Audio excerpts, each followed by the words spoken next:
All right, everyone. Hi, you're back with Pauline here at Zentail for another Ask the Experts interview. Today we are speaking with James Thomson. Hi, James. Nice to have you on. Thanks for having me on, Pauline. Of course, of course. You are the man that everyone knows, everyone loves, and so we are excited to talk to you today about FBA. For those of you who don't know James, he was actually one of the first FBA account managers. You might also know him as the co-founder of Prosper. Let's see what else is out there. James has written 2 books on Amazon and is currently the co-founder of Buy Box Experts based out of Washington. James, anything else that you've done in your time? I'm happy to be here with you to talk about all these Amazon issues. So thanks for having me. Sure, for sure. Yeah, so we asked our sellers and we asked kind of the industry what questions they had for you. If they could pick your brain, what would be on the top of their list? So I think we'll run down a couple things with FBA, Great. FBM. Obviously, we are kind of living in coronavirus times, so what effects that has, and then we might have a little fun at the end. So, all right. Great. Taking it from the top, I would love to just reflect back real quick on what FBA was like in the early days. So when it got started, kind of what were you up to and how have you really seen it change over the years? Gosh, we're going back 10 years ago. I was single. I didn't have any gray hair. My life was very simple, and yet I thought it was so complicated.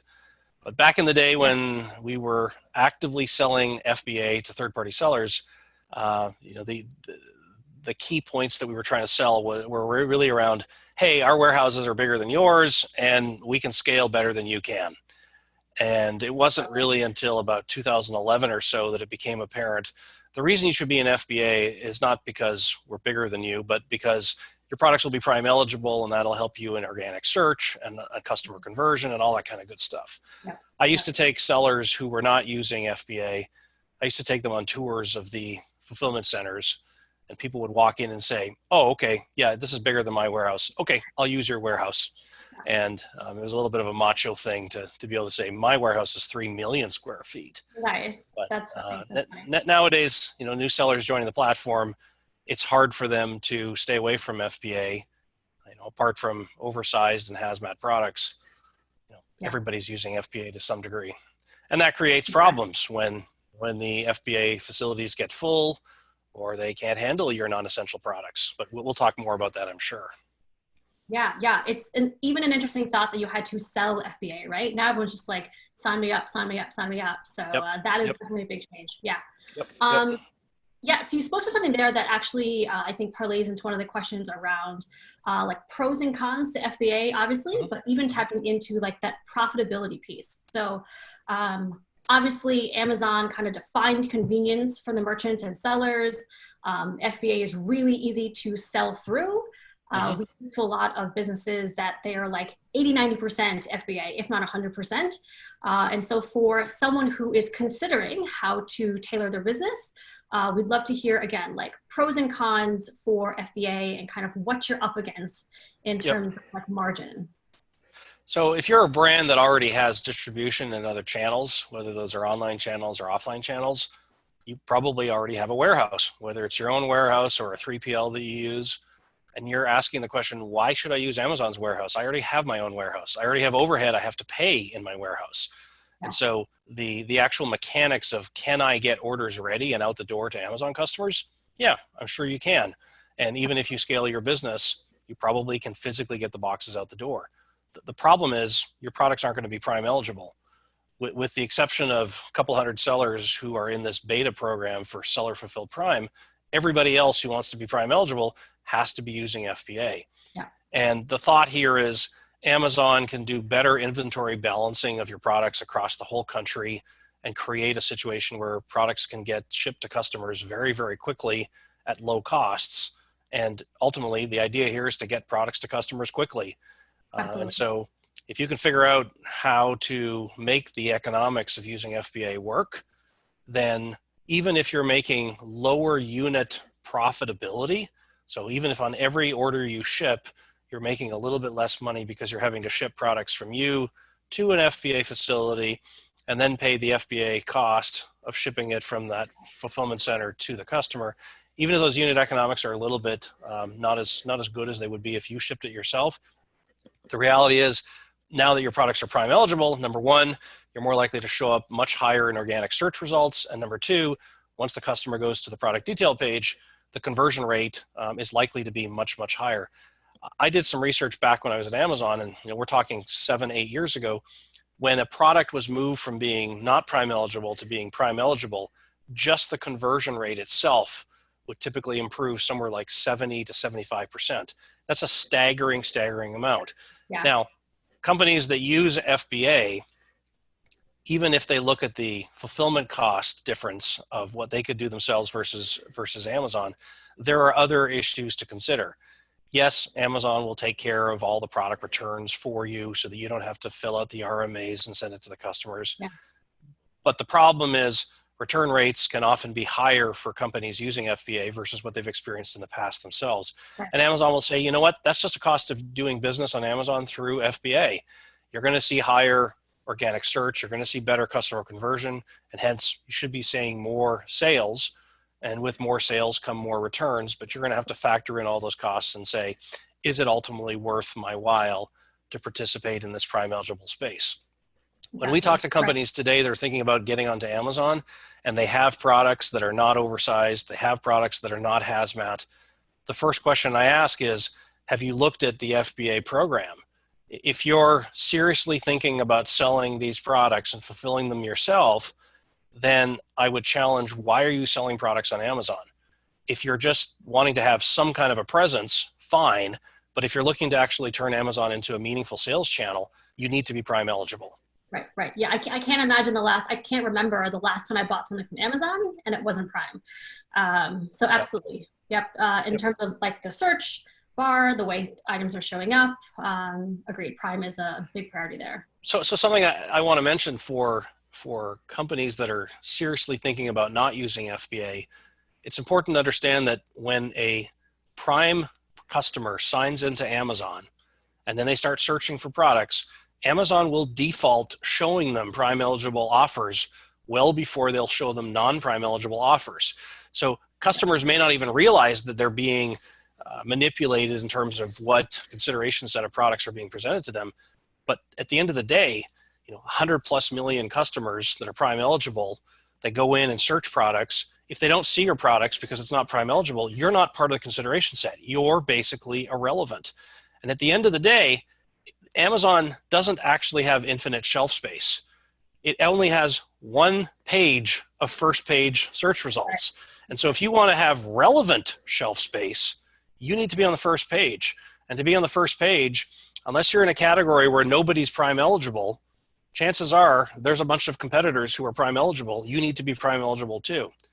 Now, to make things even worse, if you're in a category that has a whole bunch of first-party selection, by definition, if Amazon is buying product from other people, that product's going to be Prime eligible right away. Whether the economics are good or bad for Amazon, the fact that Amazon sells it and fulfills it themselves, all that stuff is Prime eligible. So you're now in a category competing against competitors like Amazon, who by default are automatically Prime eligible.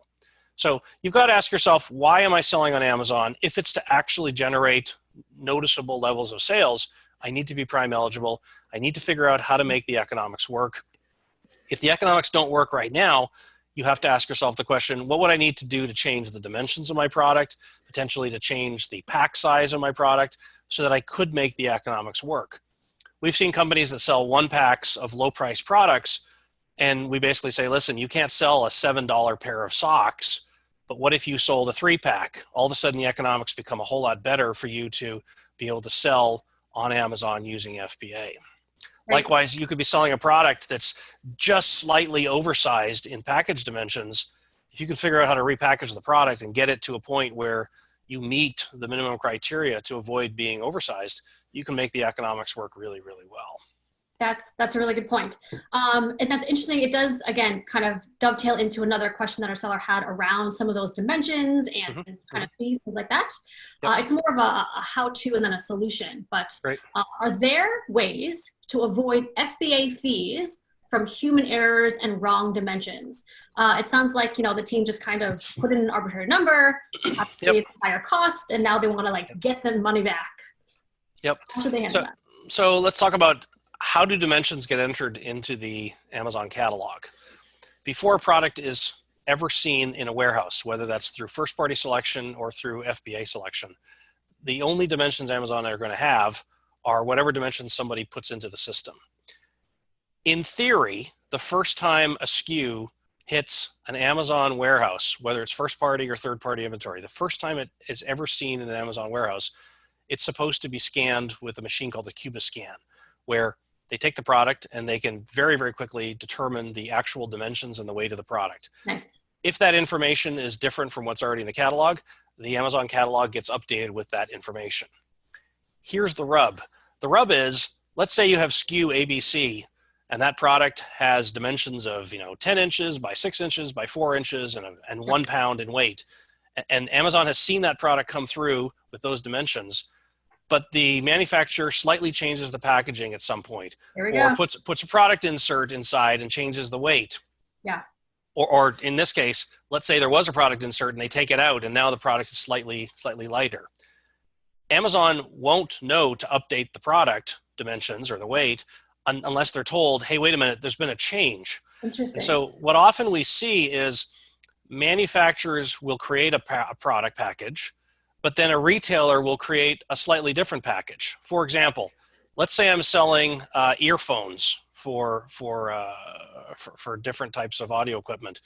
I may be buying those products not in retailer packaging, but in wholesale packaging.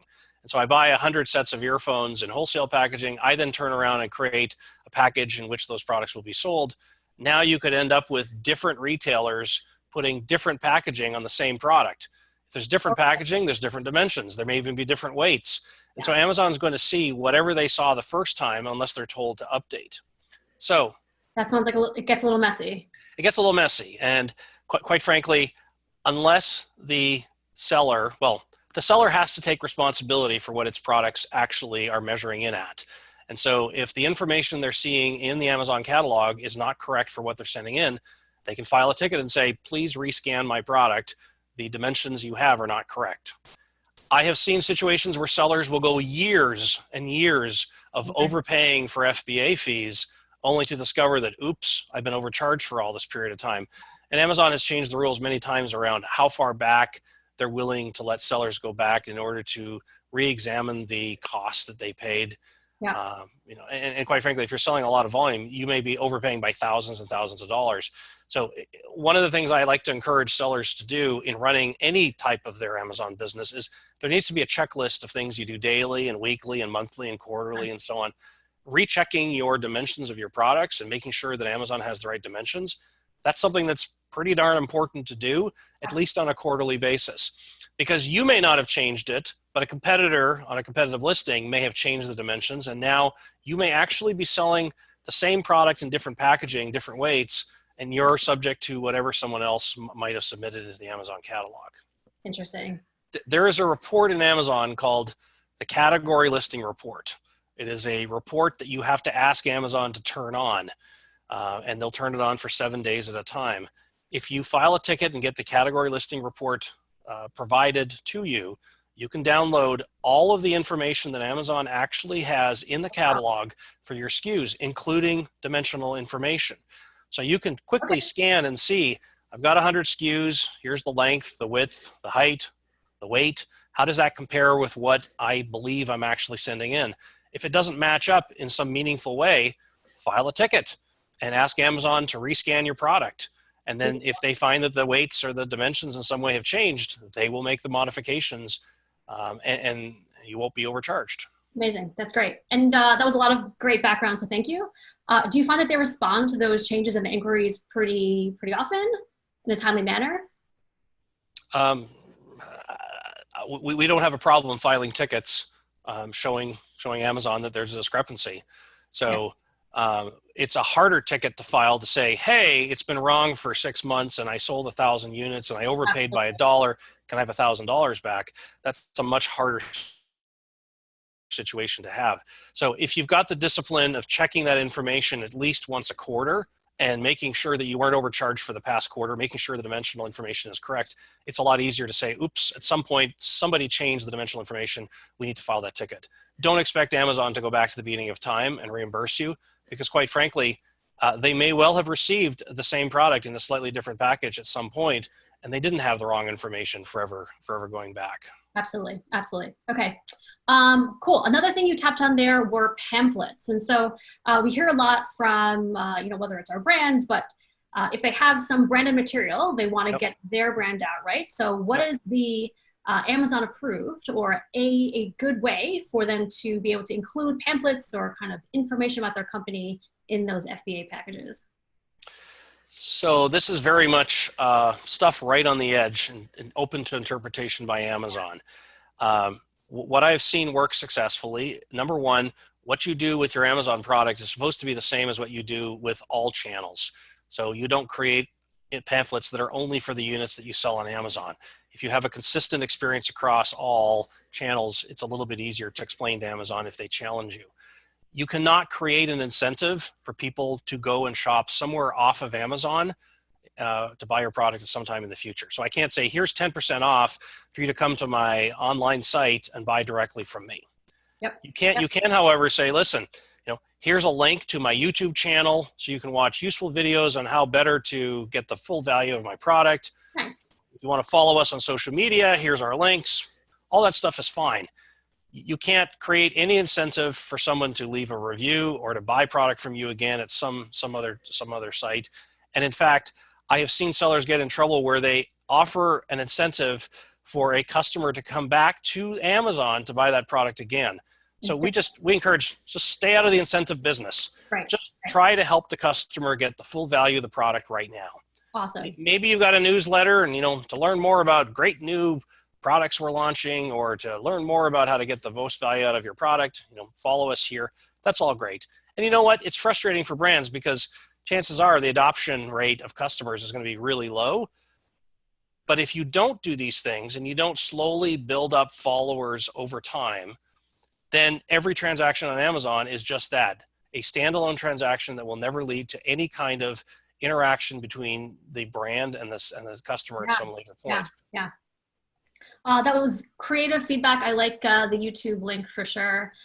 We've talked to other folks who say that Amazon is a great customer acquisition strategy. And I think being creative like this is one of those ways that we see that happen. So that's great. So let's talk about, for all the private label sellers who are listening today, if they're born on Amazon brands and they focused all of their attention on creating products that are supposed to meet Amazon customer needs, but in the end, they have no other way of selling their product, or they've chosen not to sell elsewhere, then there's this kind of absurd situation where you don't really have any assets that you're building long-term.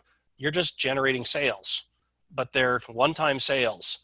And so when you look at some of the very best private label brands on Amazon, you're in a situation where some of these big brands, they didn't start off being big, but they invested in social media. They invested in having active engagement with those few customers that did follow them. Absolutely. And being in a position where ultimately what the brand is trying to do is create cheap traffic that they can leverage for the next time they launch a new product on Amazon. Yeah. If you're selling some new product and you can't get traffic to Amazon, it doesn't matter if you have the best mousetrap in the world. As we all know, unless you drive traffic to the listing yourself, no one's going to see it and no one's going to care that it's somehow better. Okay. So rather than spending all your money on Amazon advertising to get people to pay attention, if you build this long-term asset where you've got social following and you keep people engaged, and you can say, hey guys, we just launched a new XYZ product. Come and check us out here on Amazon. Bam, you can get 100 sales in the first week. And all of a sudden your product is relevant in organic search. All of a sudden it's a self-fulfilling prophecy where you're going to see more and more sales on what is otherwise a brand new product that wouldn't have anybody looking at it. Yeah, I agree. Kind of gone are the days for sure, especially with Amazon and all the competition for, if you build it, they will come. Yep. In terms of a brand, private label, what have you, right. It's a brand. It's not just a product. It's a brand. And so people need to buy into the larger concept and kind of buy into what you're doing, why you're doing it, why they should buy your brand over another brand. So when I look at companies that do invest in making a YouTube channel that lays out videos on here's how to unpack the product, here's how to use the product, here's how to clean the product, here's how to store the product, here's how to know when it's time to replace the product. Those types of videos, they seem kind of silly at one level, but on the other hand, how else are customers going to learn about a private label brand they've never heard of and otherwise aren't heavily invested in buying? It doesn't matter if you sell a product that you just use a couple times and then toss away, or if you use a product that becomes a mainstay in your home and your life. You've got to get customers caring about, why did I pick this brand versus another brand, and why do I want to go back and potentially buy this brand again? Bingo. Great. Okay, awesome. Let's see, down the list, changing gears just a little bit. So it's a little bit of like brass tacks here. Ready? So they are wondering if there is an example of a formula, yes, okay, to give the best prediction for the right amount of inventory recommended for FBA SKUs. So how do you do inventory forecasting with limited information? So there's an art to this, there's a science to this, and it doesn't matter how many statistics courses you took in college, building a statistical model to build that forecast. It's all right. At the end of the day, let's look at what information is available and what kind of pressures you're having to balance in order to get that number sort of right. Yeah. Step number one, before you launch a product on Amazon, go and figure out how big is the category on Amazon that you're selling in. Let's say you sell Bluetooth speakers and your speaker is $25. Well, let's go and use a tool like Jungle Scout or Helium 10, and let's go figure out what is the past month's sales for, if you're selling $25 Bluetooth, what's the sales of, $20 to $40 Bluetooth speakers on Amazon right now. So you'll be able to define how big is the pie where I'm trying to come in and get a piece of the pie. Okay, the pie is this big, and I think, I want 5% of market share. Okay, how big is 5%? Is it big enough for me to go after it? If it is big enough to go after, okay, now at least we know at a minimum, I'm going to need to have X number of units. It's not a matter of I'm going to sell, or send in 1 or 2 units at a time.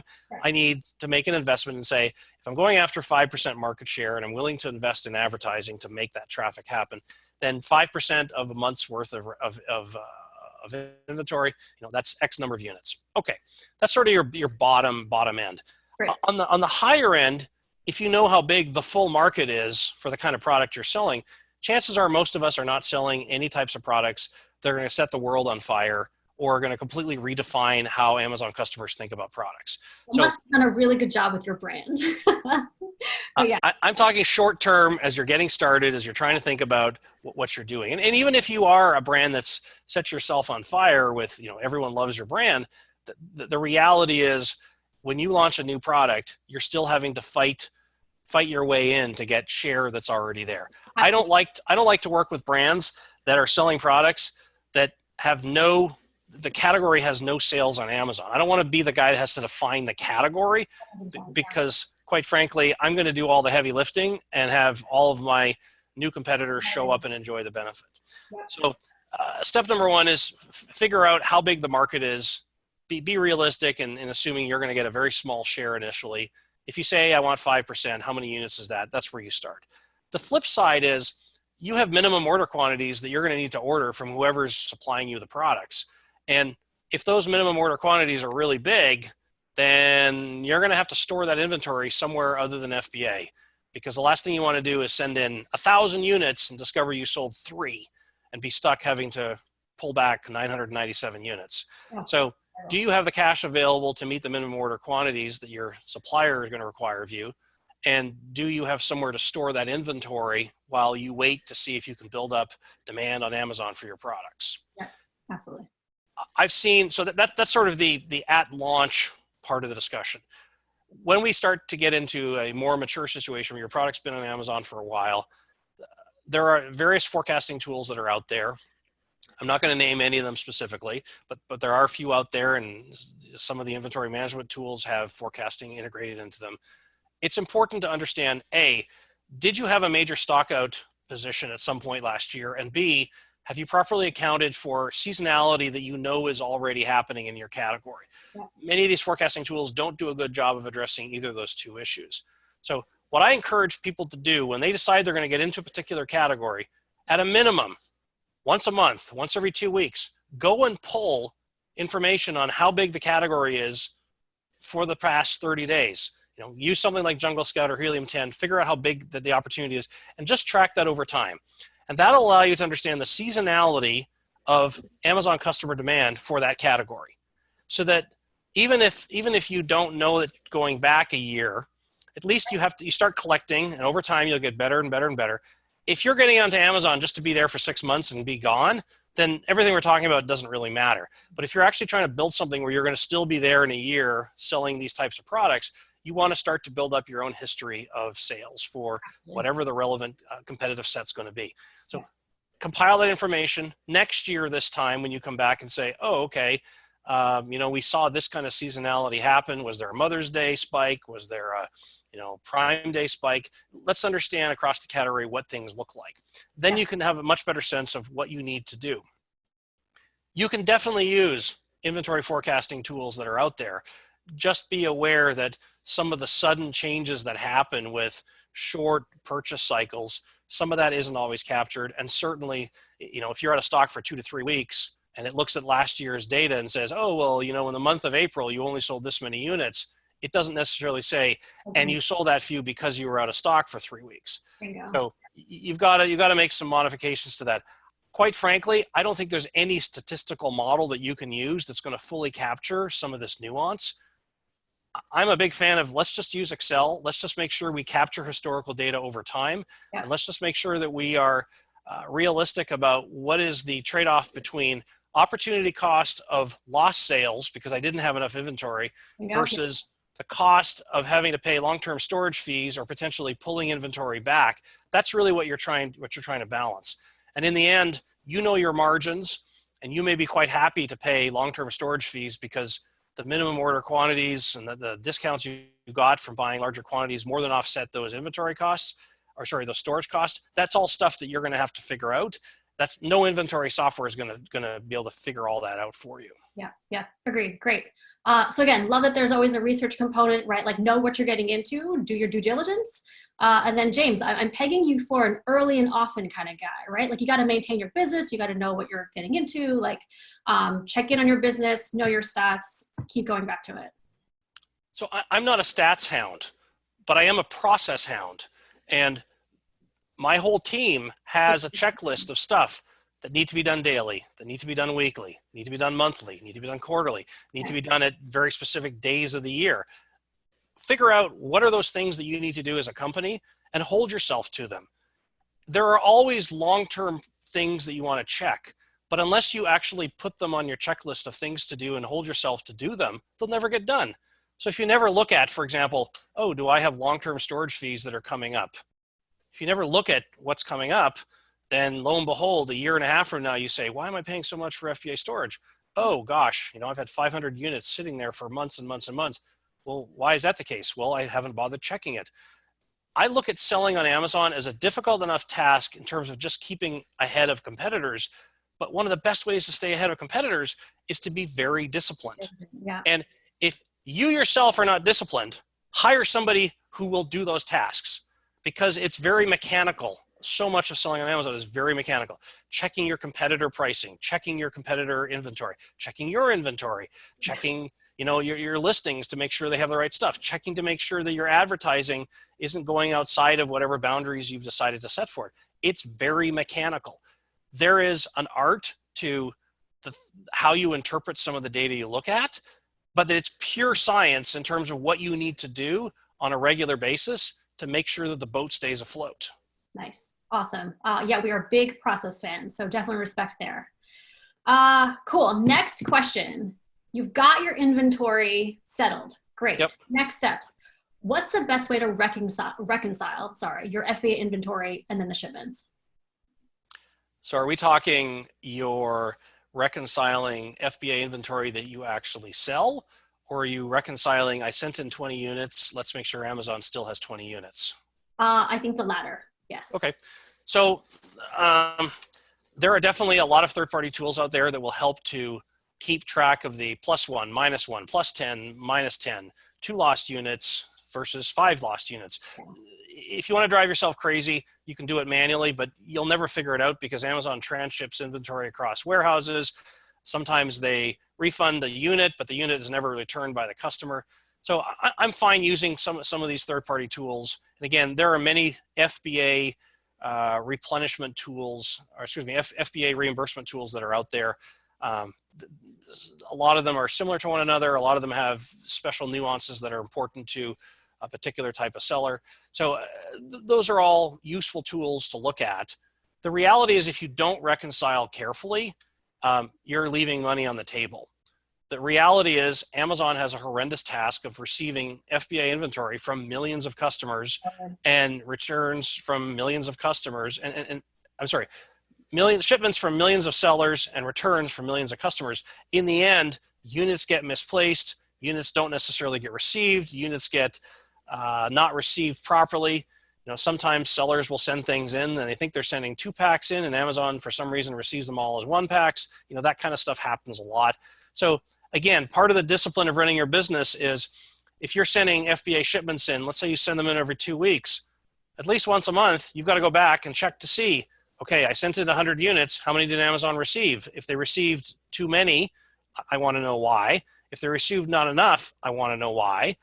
Those are important tasks that need to be looked at regularly versus waiting till the end of the year or when my accountant tells me to reconcile. No.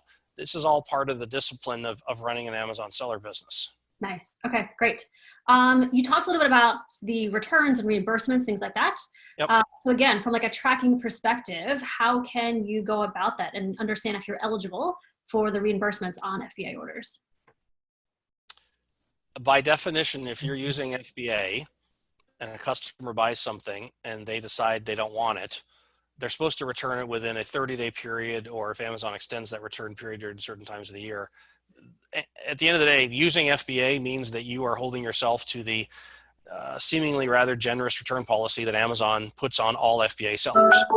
And you've got to know that from day one, because the reality is you're going to have to accept it whether you like it or not.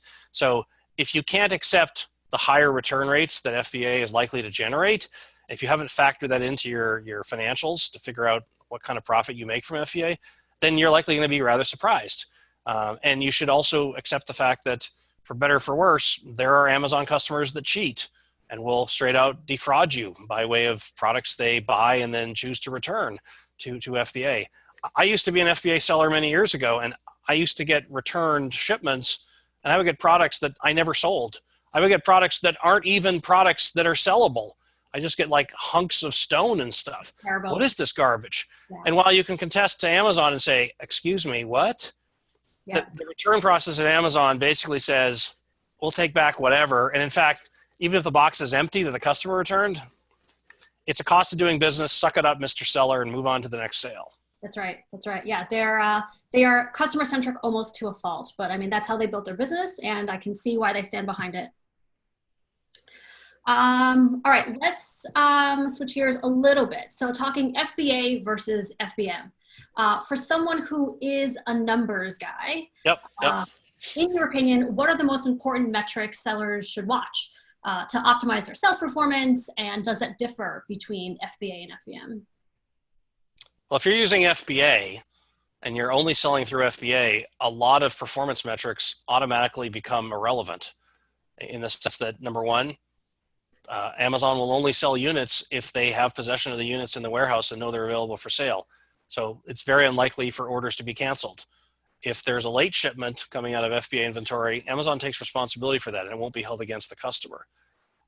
So, you know, those two types of performance criteria, those are issues that typically FBM sellers can get themselves in trouble doing themselves, where, oops, I sold a unit I don't actually have available, or oops, the box didn't go out on time, and Amazon noticed that I didn't confirm the order going out on time. And so those types of issues for an FBA seller, you can be really sloppy in lots of things, but if you send it into FBA, it's not my problem anymore. It's Amazon's problem. Yeah. And so that's a good sign. On the other hand, there are lots of third-party sellers who use FBM that are very, very disciplined, who don't have a problem scaling up increased number of orders, don't have a problem making sure that orders are properly built and shipped out and confirmed on time. And so for those types of sellers, they may say, again, why do I need Amazon to do my shipping? Because I'm actually pretty good at running a warehouse. Well, it really has nothing to do with how good you are at the warehouse. It goes back to, do you want to be Prime eligible and get the organic search and customer conversion benefits of being so? Absolutely. Agreed. So what was interesting is that kind of as everything COVID was scaling up, we saw more and more in terms of seller performance. Reviews kind of taking a hit though at the kind of start of FBA and slowdowns and things like that.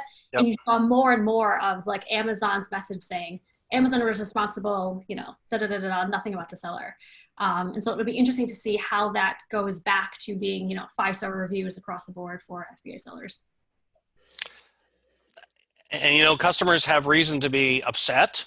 Totally. Not everybody is necessarily aware that, gosh, this COVID crisis has created a insane situation for everybody. And so to what extent are we choosing to be patient with our retailers versus demanding that I need my designer jeans delivered in one day, otherwise I scream and yell. So it's an interesting trade-off. There will likely be some Prime customers that decide to cancel their Prime membership. And Amazon will say, you know what, that's fine, because in the end, we have bigger issues to worry about. And unfortunately, some of these sellers are going to have complaints filed for their FBA shipped products. And you can contest it with Amazon if Amazon doesn't otherwise strike it. Unfortunately, the whole review striking process on Amazon has gotten extremely difficult.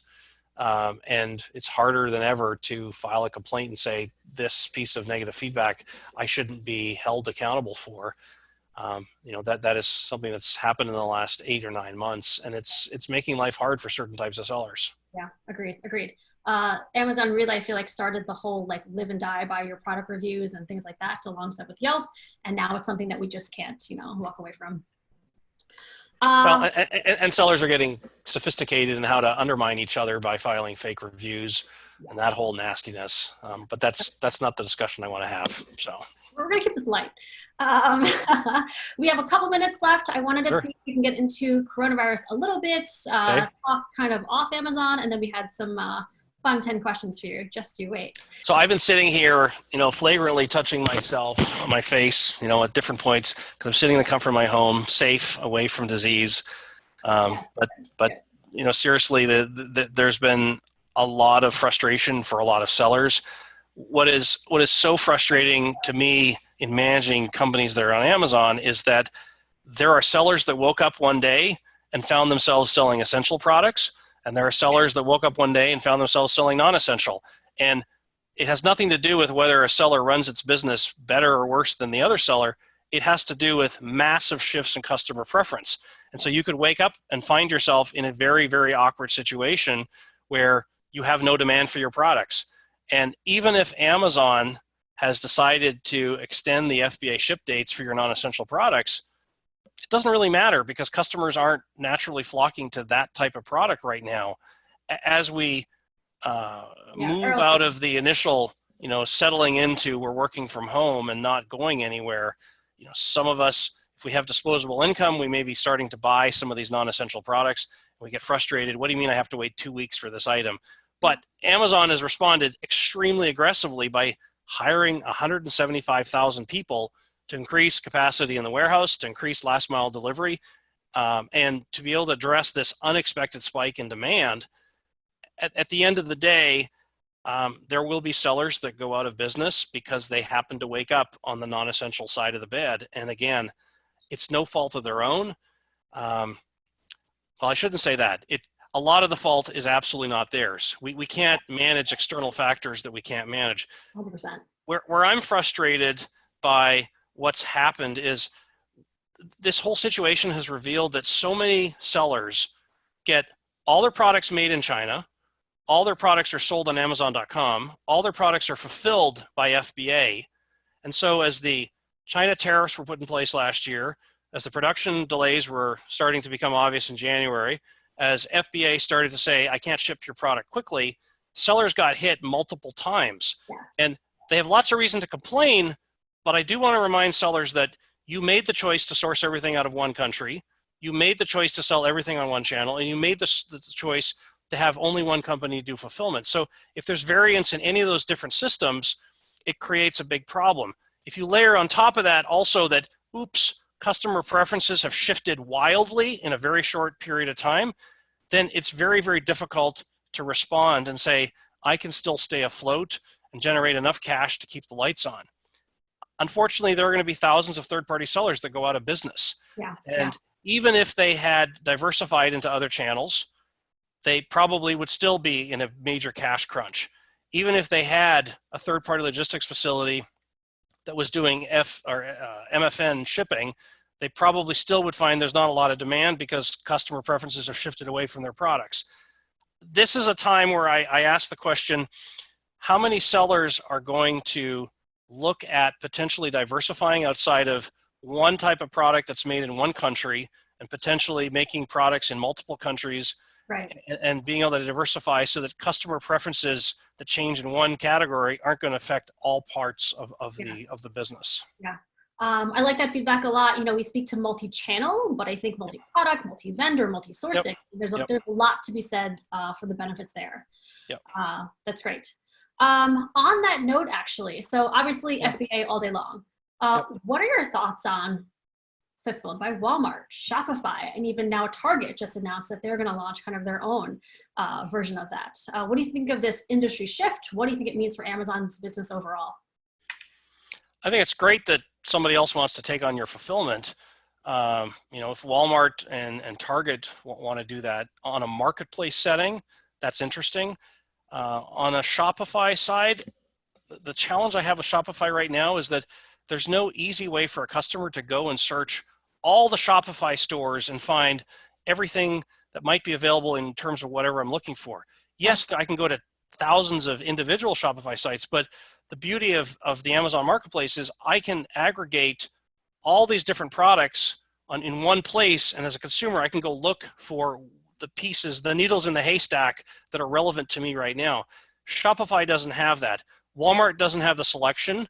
Target doesn't have the selection. So it's good that they are enabling people to be able to sell and not have to worry about the logistics, but you still need to make the shopping experience exciting for consumers where they can have large amounts of selection, quickly available for delivery at reasonably low prices. And all those different pieces of the equation have to be working together in order to pull customers away from Amazon and move them to go and shop in some other destination. Exactly. Yeah, I think that's a good point. What was it? Last year, I think was the turning point at which, Amazon officially overtook product searches from Google, right? It had always been, oh, I'm going to go to something, let me just Google it. But now it's like you just skip that altogether and you go to Amazon. So makes sense. Okay, great. Let's see. Let's go into some other topics here. So you talked about multi-channel. How does someone do that? What are your thoughts around it? What makes sense? What's a good time for them to do so? Well, right now is hard to do multi-channel if you don't have the cash available to buy enough inventory to be able to sell in another channel. If you've got extra inventory sitting somewhere other than an FBA, you can certainly look at, should I sign up to sell on a different marketplace? Should I think about building my own BigCommerce or Magento or Shopify site? Those are questions you can certainly have. The challenge here is that to launch a new channel, to launch my own website, these things take money to do so, and ramping up expertise to be able to make things work. On the one hand, some of us may have more time than we're used to having to work on our business. On the other hand, we may not have the cash to invest in more inventory or getting a specialized consultant to go and help us understand how some of these other marketplaces work. So quite frankly, we should have been doing the diversification discussion 6 months ago, 12 months ago, rather than having the discussion now. I would rather, anecdotally, I'd rather build the pipes into these different marketplaces and know that even if I'm selling just a small amount of volume through each of those pipes, the pipes are connected. For most companies, those pipes don't even exist. And so even if you say, well, gosh, I should run to walmart.com and start selling there. Okay, well, there's a process. There's a process to get started. There's a process to figure out, how am I going to do my fulfillment? How am I going to get my listings set up properly? Do I do advertising? If so, how does that work? So it's kind of like saying, I want to be able to do emergency open heart surgery whenever the time comes along that I need to do that. Okay, if you want to do that, you have to have started the training to get to the point that when you need to do open heart surgery, you're ready to go. You have the skills, you have the tools, you're ready to rock and roll. Exactly. Yeah. Yeah.